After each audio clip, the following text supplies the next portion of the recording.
Hello दोस्तों, welcome to Hindi code class. आज के इस लेक्चर में हम बात करेंगे जावा के डेटा टाइप क्या होते हैं, कितने तरह के होते हैं और इनको कैसे यूज करते हैं। इससे पिछली वीडियो में मैंने बताया था कि वेरिएबल क्या होते हैं, तो जिसने भी अभी मेरी पिछली वीडियो नहीं देखी है एक बार वो देख लो, जिससे कि आपके वेरिएबल से रिलेटेड जो भी कॉन्सेप्ट है वो क्लियर हो जाए। तो चलिए आज के इस लेक्चर को शुरू करते हैं। सबसे पहले हम बात करते हैं कि डेटा टाइप क्या है। जावा में जब भी आप कोई वेरिएबल बनाते हैं तो आपको बताना होता है कि ये वेरिएबल किस टाइप का डेटा स्टोर करेगा, जैसे नंबर, कैरेक्टर, टेक्स्ट या ट्रू फॉल्स। अगर इसको दूसरे तरीके से समझे तो इसको ऐसे बोल सकते हैं कि डेटा टाइप ये तय करता है कि हम किस वेरिएबल में किस तरह का डेटा स्टोर करेंगे। तो यहाँ पे दूसरा पॉइंट मेंशन कर रखा है, स्ट्रिक्टली टाइप लैंग्वेज। इसका मतलब है जावा एक स्ट्रिक्टली टाइप लैंग्वेज है, यानी कि हमें पहले ही ये बताना पड़ता है कि कौन सा वेरिएबल किस टाइप का डेटा स्टोर करेगा। इससे परफॉर्मेंस और सेफ्टी दोनों में फायदा होता है। तो अगर मैं यहाँ पे लिखता हूँ इंट a इक्वल टू 20, तो इसका मतलब है ये जो a वेरिएबल है ये इंटीजर टाइप की वैल्यू सेव करेगा। तो यहाँ पे हमने इंट जो मेंशन किया है ये हमारा डेटा टाइप, और इसी को कहते हैं स्ट्रिक्टली टाइप लैंग्वेज। मतलब जैसे ही हमने वेरिएबल को डिफाइन किया, हमने इसको बताया कि यहाँ पे इंटीजर टाइप की वैल्यू सेव होगी। ठीक, तो ये आपको क्लियर हो गया होगा। अब बात करते हैं कि डेटा टाइप कितने तरह के होते हैं, कितने टाइप्स होते हैं डेटा टाइप के। तो जावा में डेटा टाइप को दो कैटेगरी में डिवाइड किया गया है, एक प्रिमिटिव डेटा टाइप और एक नॉन प्रिमिटिव डेटा टाइप। इनको रेफरेंस डेटा टाइप भी कहा जाता है। अब एक एक करके दोनों को डिटेल में समझते हैं। सबसे पहले हम समझते हैं प्रिमिटिव डेटा टाइप को। जावा में प्रिमिटिव डेटा टाइप सबसे बेसिक डेटा टाइप होते हैं। ये ऑब्जेक्ट नहीं होते हैं, बल्कि ये सीधे मेमोरी में वैल्यू को स्टोर करते हैं। इन पर अर्थमेटिक और कंपैरिजन ऑपरेशन डायरेक्टली परफॉर्म किए जा सकते हैं। तो ये टोटल 8 तरह के प्रिमिटिव डेटा टाइप होते हैं: boolean, byte, short, int, long, float, double, char. सबसे पहले बुलियन। तो बुलियन के बारे में जो भी इंपॉर्टेंट पॉइंट थे यहाँ पे मैंने मेंशन कर दिए हैं, तो आप इनको नोट डाउन अगर करना चाहें तो कर सकते हैं। तो ये सबसे पहला और सबसे लाइट वेट डेटा टाइप होता है। ये सिर्फ दो ही वैल्यू को स्टोर कर सकता है, या तो ट्रू या फॉल्स। इसका साइज जेवीएम डिपेंडेंट होता है, यूजली 1 बाइट, बट थ्योरिकली सिर्फ एक बिट ही ये स्टोर करता है। इसकी डिफ़ॉल्ट वैल्यू फॉल्स होती है। डिफ़ॉल्ट वैल्यू का मतलब होता है कि अगर आप कोई भी वैल्यू असाइन नहीं करते तो ऑटोमेटिक डिफ़ॉल्ट वैल्यू असाइन होती है, वो भी फॉल्स। इसका यूज काफ़ी सारे स्टेटमेंट के साथ किया जाता है, जैसे लूप, इफ एल्स, कंपैरिजन। ये सब बुलियन लॉजिक से चलते हैं। नेक्स्ट पॉइंट है, ये किसी और टाइप में कन्वर्ट नहीं होते, ना तो इम्प्लिसिटली ना एक्सप्लिसिटली। ये पॉइंट मैंने क्यों ऐड ऑन करा, क्योंकि जो बाकी के प्रिमिटिव डेटा टाइप है वो कन्वर्ट हो जाते हैं, कुछ इम्प्लिसिटली और कुछ एक्सप्लिसिटली, जो आगे मैं एक्सप्लेन करूंगा। बट बुलियन ना तो इम्प्लिसिटली ना एक्सप्लिसिटली, ना तो जावा इसको ऑटोमेटिक कन्वर्ट करता है और ना ही प्रोग्रामर इसको एक्सप्लिसिटली कन्वर्ट कर सकता है। इसके अलावा भी एक पॉइंट है जो मेरे माइंड में है, वो ये है कि जावा में बिटवाइज ऑपरेटर परफॉर्म नहीं होते बुलियन के थ्रू। बिटवाइज ऑपरेटर क्या होते हैं, तो बिटवाइज ऑपरेटर जब मैं अभी ऑपरेटर लेक्चर बताऊंगा तो मैं उसमें बिटवाइज ऑपरेटर को भी पढ़ाऊंगा। तो जो भी बिटवाइज ऑपरेशंस होते हैं तो वो ऑपरेशंस बुलियन के साथ अप्लाई नहीं होते हैं। जैसे अगर मैं लिखूं boolean is eligible equal to age greater than 18। अब यहाँ पे ये जो बुलियन है ये डेटा टाइप है, इज एलिजिबल ये वेरिएबल है, और यहाँ पे ये कंपैरिजन हो रहा है एज और 18 का। एज की जगह अगर आपको एज समझ नहीं आ रहा तो यहाँ पे मान लो मैं 20 लिख देता हूँ। तो अब आपको समझ में आ रहा है, ये बोल रहा है कि 20 18 से बड़ा है, तो ये रिटर्न करेगा ट्रू। तो जो एज एलिजिबल है वो बुलियन टाइप की वैल्यू सेव करा रहा है, तो इसके अंदर सेव हो जाएगा ट्रू। तो इस तरीके से ये बुलियन काम करता है। तो दूसरा हमारा बाइट डेटा टाइप, इसके भी मैंने पॉइंट यहाँ पे मेंशन कर रखे हैं, तो इनको भी आप नोट डाउन कर सकते हो। बाइट एक साइंड 8 टाइप इंटीजर होता है, मतलब -128 से लेकर +127 तक की वैल्यू इसके अंदर स्टोर की जा सकती है। इसकी डिफॉल्ट वैल्यू 0 होती है। अगर आप कोई भी वैल्यू असाइन नहीं करते हो तो इसकी ऑटोमेटिक वैल्यू 0 असाइन हो जाएगी। फोर्थ पॉइंट है कि हम बाइट को कहाँ कहाँ यूज कर सकते हैं। तो अगर आपको बहुत सारे छोटे-छोटे नंबर स्टोर करने हैं, जैसे कि सेंसर डेटा हो गया, इमेज का पिक्सल वैल्यू हो गई, तो ये सारी चीज़ें बहुत ही कम स्पेस लेती हैं, इस वजह से हमें बाइट का यूज़ करना चाहिए। यहाँ पे आप ये चीज़ नोटिस कर रहे होंगे कि मैंने बोला था 8 बिट साइंड इंटीजर, तो ये साइंड इंटीजर क्या होता है, ये भी मैं आपको यहाँ पे बता देता हूँ। देखो, जब हम कंप्यूटर में नंबर स्टोर करते हैं, तो वो एज इट इज स्टोर नहीं होता है। जैसे हम बाइट के थ्रू, शॉर्ट, इंट या लॉन्ग, किसी भी डेटा टाइप के थ्रू अगर हम नंबर स्टोर कर रहे हैं, तो वो नंबर 0 और 1 के फॉर्मेट में स्टोर होगा, क्योंकि आपको पता होगा कंप्यूटर ओनली 0-1 की लैंग्वेज ही जानता है और वो सारी चीजें 0-1 में ही स्टोर करता है। ठीक, तो यहाँ पे हमें समझ में आ रहा है कि अगर हम कुछ बाइट वैल्यू देंगे 1 2 3 8 10 कुछ भी नंबर देते हैं, तो उसको वो 0-1 में कन्वर्ट करके वहां पे स्टोर करा देगा। बट यहाँ पे एक प्रॉब्लम आती है कि अगर हमने माइनस कोई नेगेटिव नंबर दे दिया, माइनस लगा है उसके आगे, किसी नंबर के आगे, तो क्या होगा? इसके लिए इस्तेमाल होती है बहुत ही स्पेशल बिट, जिसको कहते हैं साइंड बिट। तो आपको समझ में आया होगा कि साइंड बिट क्या है। तो साइंड बिट सबसे पहली ऐसी बिट होती है जो बताती है कि आपका नंबर पॉजिटिव है या नेगेटिव है। मतलब अगर कोई बाइनरी वैल्यू लिखी है 010101 करके, और उसके लेफ्ट हैंड साइड पे अगर 0 लगा है, इसका मतलब होता है कि ये नंबर पॉजिटिव नंबर है, और अगर 1 लिखा है तो ये नेगेटिव नंबर हो जाता है। तो एग्जाम्पल के लिए अभी हम बाइट डेटा टाइप को ले लेते हैं। तो अभी हमको पता है कि जो बाइट डेटा टाइप है, उसका जो रेंज है वो +127 से लेके -128 तक है। तो जो हमारा +127 है, वो इस तरीके से कुछ बाइनरी कोड में कन्वर्ट होगा। इसका मतलब है कि हमारी जो वैल्यू है वो +127 है। अब यहाँ पे देख रहे हो कि जो हमारा ये 0 लेफ्ट हैंड साइड पे, ये 0 क्यों यूज किया गया है? ये बताता है कि आपका जो नंबर है, आपका जो न्यूमेरिक नंबर है, वो पॉजिटिव है। अगर इसी को हम, ठीक, और इसके सबसे लास्ट वाली बिट में जो लेफ्ट हैंड साइड पे है, इसमें 1 लगा देते हैं, तो ये हमारा हो जाएगा माइनस का 128। तो साइंड बिट वो बिट होती है जो कंप्यूटर को बताती है कि ये नंबर पॉजिटिव है या नेगेटिव है।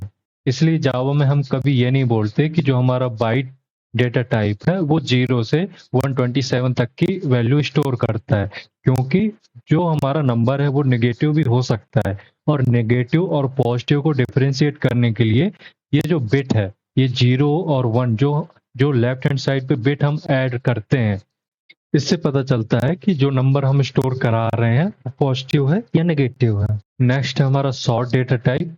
तो सॉर्ट एक 16 बिट साइंड इंटीजर है। तो यहाँ भी साइंड इंटीजर हमने लिख रखा है। इसका मतलब है जो भी बिट होगी, जो भी 16 बिट्स होंगी, उसमें से एक बिट ऐसी होगी जो बता रही होगी कि आपका नंबर पॉजिटिव है या नेगेटिव है। इसमें -32768 से लेके प्लस के 32767 तक की वैल्यू स्टोर कर सकते हैं। इसकी डिफॉल्ट वैल्यू 0 होती है।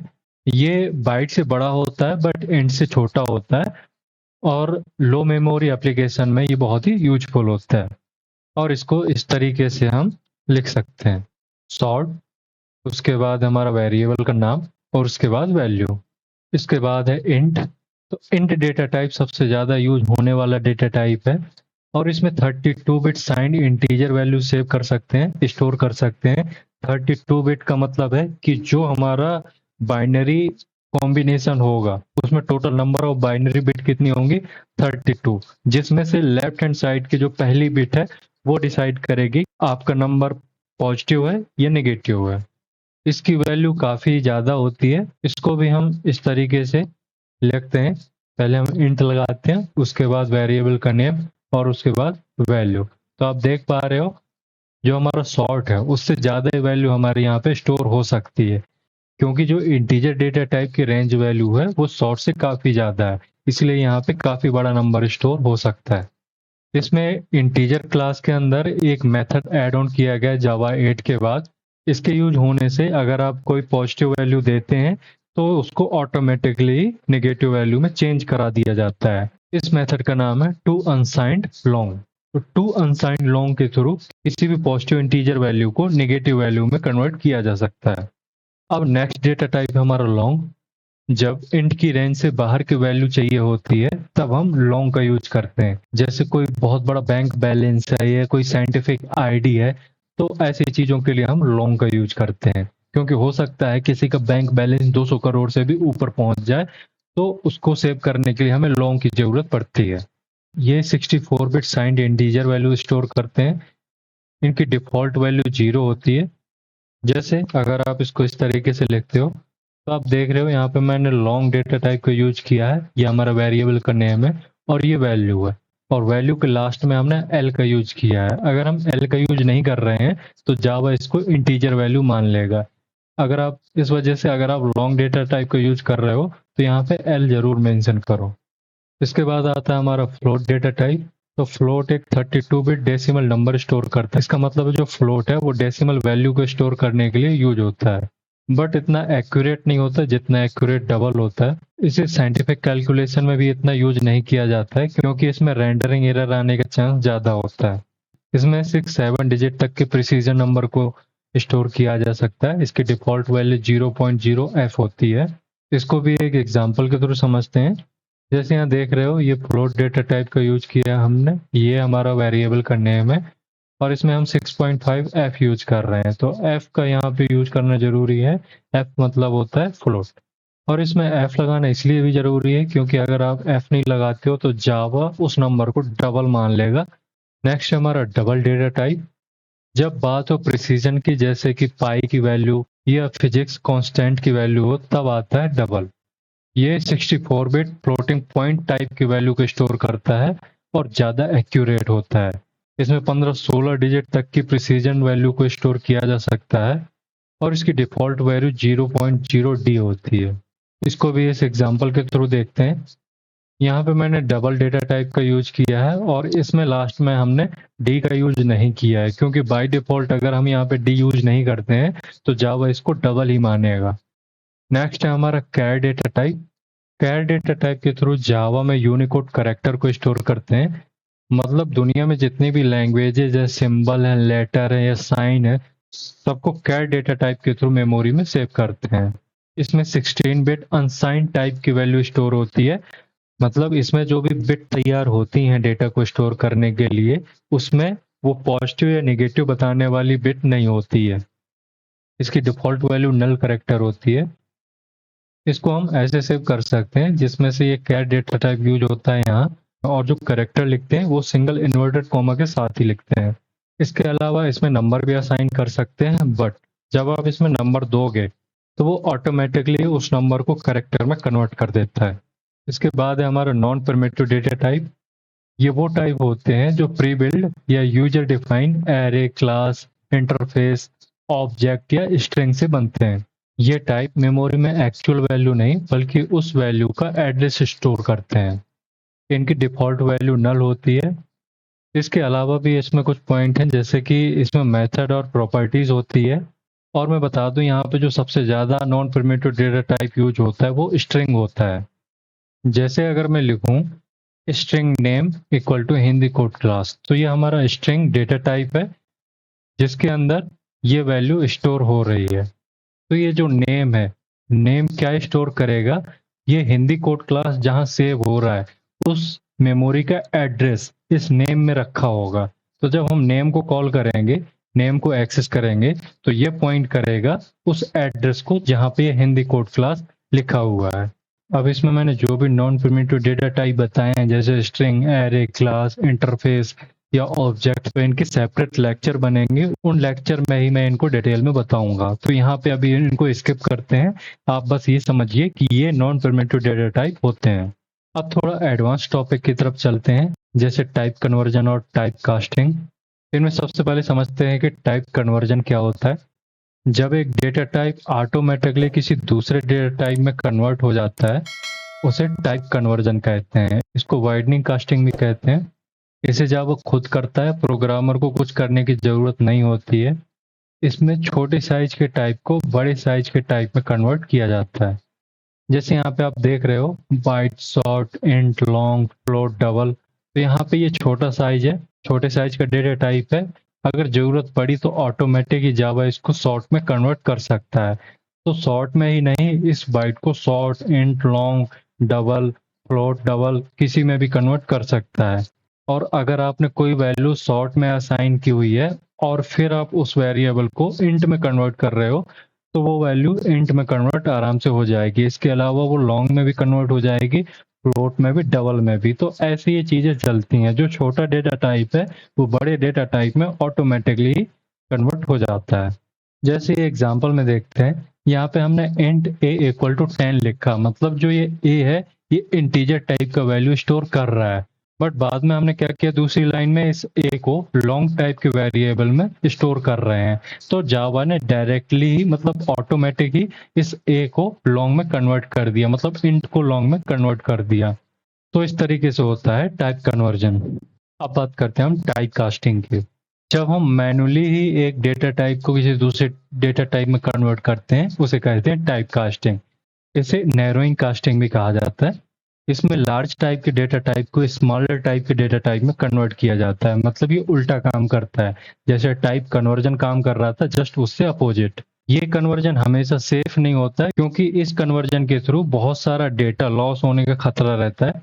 जैसे आप यहाँ पे आप देख रहे हो, जो डी है वो डबल टाइप का वेरिएबल है और जो आई है वो इंट टाइप का वेरिएबल है, और इस डी को हम इंट में स्टोर कर रहे हैं। तो इसके लिए हमें मैनुअल यहाँ पे इंट लिखना पड़ता है, और इंट लिखने के बाद अब ये जो डी है वो इंट में कन्वर्ट हो जाएगा। तो इस तरीके से काम करता है टाइप कास्टिंग। यहाँ पे देख रहे हो, मैंने यहाँ पे भी मेंशन कर रखा है, जो डबल है वो फ्लोट, लॉन्ग, इंट, शॉर्ट और बाइट इसमें कन्वर्ट हो सकता है, बट ये मैनुअल कन्वर्ट हो सकता है। इसको जावा ऑटोमेटिकली कन्वर्ट नहीं करता। इसी तरह से ये फ्लोट है वो लॉन्ग, इंट, शॉर्ट और बाइट में कन्वर्ट हो जाएगा, और लॉन्ग, इंट, शॉर्ट, बाइट में कन्वर्ट हो सकता है। इंट को शॉर्ट और बाइट में कन्वर्ट कर सकते हैं, और शॉर्ट को बाइट में कन्वर्ट किया जा सकता है। बट ये मैनुअली होगा, इसको प्रोग्रामर को खुद ही करना पड़ेगा। अब बात करते हैं कि रैपर क्लासेस क्या होती हैं। तो जावा में हर प्रिमिटिव टाइप का एक क्लास वर्जन भी होता है, उसे रैपर क्लास कहते हैं। जैसे आप यहाँ पे देख सकते हो, हर प्रिमिटिव टाइप का एक क्लास वर्जन भी है। जैसे इंट का इंटीजर, बाइट का बाइट, शॉर्ट का शॉर्ट, लॉन्ग का लॉन्ग, फ्लोट का फ्लोट, डबल का डबल और कैर का कैरेक्टर। बट यहाँ पे जो रैपर क्लासेस है, यहाँ पे आप एक चीज ध्यान देना, जो भी क्लासेस है उनका जो पहला लेटर है वो कैपिटल लेटर है, और जो प्रिमिटिव डेटा टाइप है वो पूरा स्मॉल लेटर में है। तो जावा में जो प्रिमिटिव टाइप होते हैं वो बहुत ही लाइट वेट होते हैं, और ये फास्ट और मेमोरी एफिशिएंट होते हैं। बट मैंने आपको बताया था कि जावा एक ऑब्जेक्ट ओरिएंटेड प्रोग्रामिंग लैंग्वेज है। कई बार हमें प्रिमिटिव वैल्यू को ऑब्जेक्ट की तरह इस्तेमाल करना पड़ता है, और ये रैपर क्लासेस इसी काम के लिए होती हैं। रैपर क्लासेस इम्यूटेबल होती हैं, यानी कि इसमें कोई भी वैल्यू अगर हमने स्टोर कर दी है, एक बार असाइन कर दी, तो इसको चेंज नहीं किया जा सकता है। और इन रैपर क्लासेस में बहुत सारे मेथड होते हैं, बहुत सारी फंक्शनैलिटी होती है। तो अगर आपको इनके मेथड और फंक्शनैलिटी के बारे में जानना है कि किस रैपर क्लास में कौन कौन से मेथड होते हैं, वो क्या क्या काम कर सकते हैं, तो आप मुझे कमेंट में बताइए। इसके लिए मैं एक सेपरेट वीडियो बना दूंगा, जहां पे मैं रैपर क्लासेस को बहुत ही डिटेल में इनके सारे मेथड और सारे एग्जाम्पल के साथ आपको चीजें समझाऊंगा। फिर हम बात करते हैं कि ऑटो बॉक्सिंग और अनबॉक्सिंग क्या होता है।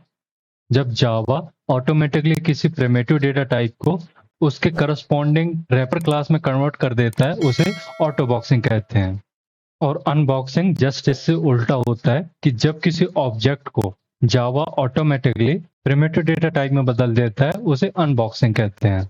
और इस एग्जांपल में कलेक्शन के थ्रू ये समझने की कोशिश करते हैं कि ऑटो बॉक्सिंग और अनबॉक्सिंग क्या होते हैं। तो यहाँ पे मैंने एक एरे लिस्ट ले रखी है, और एरे लिस्ट के अंदर इसमें हम 100 को ऐड करा रहे हैं। तो ये 100 को ऐड करा रहे हैं, मतलब ये 100 इंटीजर वैल्यू है। तो ये हमारा ऑटो बॉक्सिंग, ये जो इंट है वो इंटीजर में ऑटोमेटिक कन्वर्ट हो रहा है। ठीक, अब ये अनबॉक्सिंग का एग्जांपल है कि इसी लिस्ट में जो हमने ये स्टोर कराया है, ये 0 इंडेक्स में स्टोर हुआ है। तो इसको अगर हमें गेट करना है, तो यहाँ पे लिस्ट में एक मेथड होता है गेट। तो गेट मेथड को हम इंडेक्स वैल्यू देते हैं। तो इंडेक्स वैल्यू 0 में हमारा ये सेव हुआ था, और इसने हमको एक इंटीजर वैल्यू रिटर्न कर दी, जिसको हमने इंट वेरिएबल में रख लिया। तो ये इंट टाइप का वेरिएबल है जिसका नाम है वैल्यू। तो इसने जो भी वैल्यू रिटर्न करी उसको हमने इंट में रख लिया।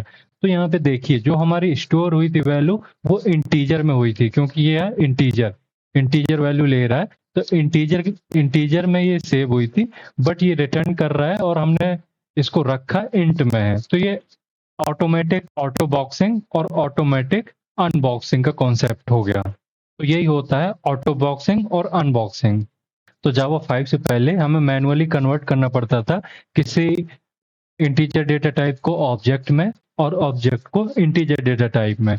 बट जावा 5 में ये इंट्रोड्यूस हुआ और उसके बाद से बहुत सारी चीजें बदल गई। जैसे कोड छोटा हो गया, रीडेबिलिटी बढ़ गई कोड की, और कलेक्शन के साथ प्रिमिटिव डेटा टाइप को आसानी से यूज किया जाने लगा। तो इसमें आपको एक चीज का ध्यान देना है कि अगर आप नल ऑब्जेक्ट को अनबॉक्सिंग करते हो तो उससे आता है नल पॉइंटर एक्सेप्शन। तो इस चीज से आपको बचना है। तो दोस्तों, आज के इस लेक्चर में हमने बहुत सारी चीजें सीखी। इसमें हमने जाना कि एक सही डेटा टाइप का यूज कैसे करना है, कहाँ पे हमें कौन सा डेटा टाइप का इस्तेमाल करना है, और इसके साथ ही हम कंपाइल टाइम एरर से कैसे बच सकते हैं एक प्रॉपर डेटा टाइप का यूज करके। तो अब अगर इस लेक्चर के थ्रू आपको कुछ समझ में आया हो तो इस लेक्चर को लाइक करो, इस वीडियो को लाइक करो, और अगर अभी तक आपने चैनल को सब्सक्राइब नहीं किया है तो इस चैनल को सब्सक्राइब भी कर लो। अब हम मिलते हैं नेक्स्ट लेक्चर में। Thank you.